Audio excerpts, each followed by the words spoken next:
Here's the deal. Life is really all about love. I'm not just saying that because I'm a father of a newborn baby. I'm saying that because as a teacher and as a therapist, I've seen people basically choose between two things: love or something else. And what I've witnessed and experienced is this: when people choose love, they always choose right. I was asked to speak today on the topic of illumination, and it made me think about the way the light inside us all can shine. And my favorite way is through our love, which can illuminate in our relationships. The most important relationship that we'll ever have is the relationship that we have with ourselves.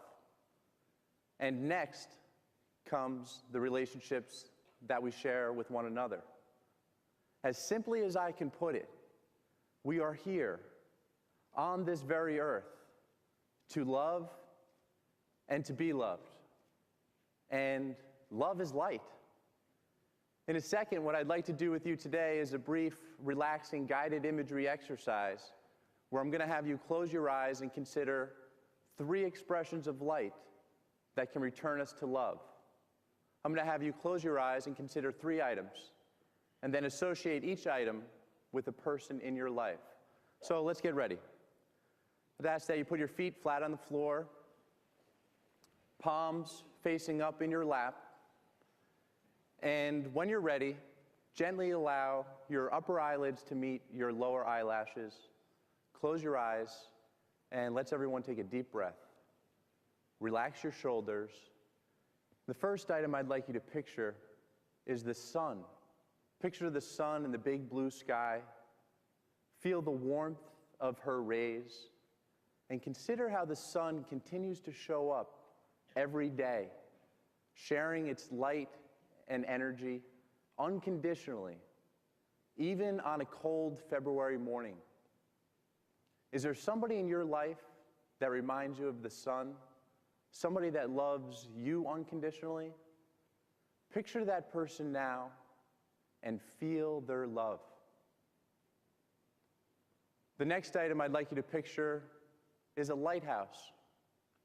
See the light emanating from the top of the structure at the ocean's edge, where the sea meets the land, and remember its primary purpose: to help guide sailors and boaters home. Is there somebody in your life that helps guide you home to your authentic self, to the truth of who you are, to the person that you're meant to be, to the path that you're meant to be on? Picture that person now and consider the direction that they're encouraging you to head in. The last item I'd like you to picture is a disco ball. See the light bouncing off of it? Think of the energy in the room where you might find this unique object. Maybe you hear your favorite song playing. Is there somebody in your life that reminds you of a disco ball? Somebody that shows up with a fun, loving energy wherever they are, wherever they go? Picture that person now and consider how they're encouraging you to live in love. Gently float open your eyes. For years, I had been practicing shouting commands for the NFL football field, but I had been practicing another message all along. I was never the type of football player that was overly aggressive or tough. I never yelled at my teammates, and I never yell at my students in the classroom. Some people say this may make people walk all over you, but I believe otherwise. An older teacher once told me, when I first began teaching, that I shouldn't smile in the classroom until after a few months have gone by. I guess the theory is that the students would think I was tough, but I love to smile. And I have a different theory. I believe that the toughest guy in the room is not the football guy. It's the loving guy. It's the most manly thing that could ever be accomplished. It's not that difficult to do, but it requires great thought and courage. I loved football because I thought it was one of the finest team sports. When we were on the field, playing together, relating as teammates, defending each other, protecting each other, doing a little dance in the end zone to celebrate the points we score. Football was really about relationships. And so is love. Love is a team sport. A team that we are all a part of. Because the same love in Him is within us all.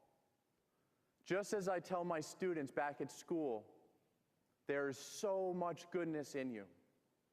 And you are all, each and every one of you, worthy of love and belonging. Just as you are, imperfectly perfect. And once you begin to open yourself to love, you will learn to see it everywhere, creating a peace, a freedom, and a truth that will shift your overall entire experience. Think about it. If I stand right here and I shift just a little bit, my view changes entirely. Well, the same is true for love. If we can begin to make an effort to love and to be loved without any conditions, we will bring a whole new level of meaning to our relationships and to our experience. I'm going to ask you to close your eyes one more time. Picture the sun. Author Anthony DeMello writes, "Has the sun ever said to the earth, 'You owe me'?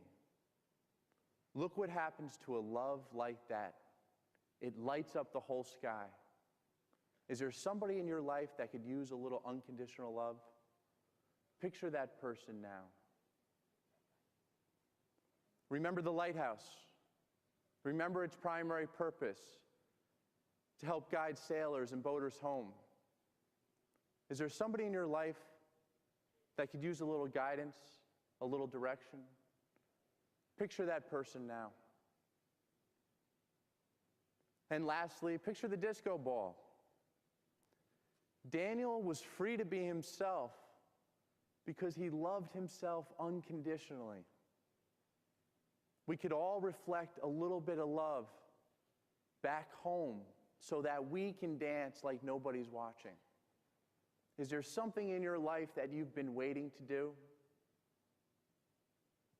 Gently float open your eyes and smile.